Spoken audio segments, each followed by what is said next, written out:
आज आम मयूरभंज को विदाय दे घर को फेरिलु। नमस्कार, जय जगन्नाथ। स्वागत करूँ मोर आउ एक न्यू मिनी ब्लॉग को।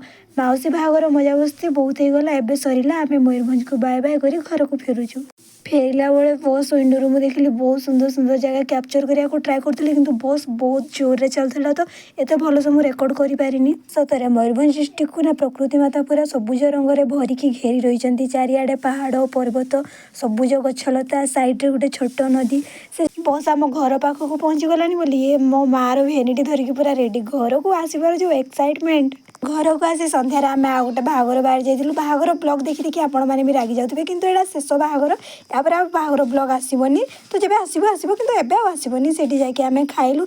मुझे देखिले गोटे खुशीर जिनस कि मुझे जो टेबुल बसली से मो ना लिखाई। मो भौणी को मुझे देखुची, देखो मो ना लिखाई बोली से कहे हाँ तू तो प्राइम मिनिस्टर। अरे मु गोटे फुट्रु पूरा द्रौपदी मुर्मू पाखे हारी थी। हाँ सतरे।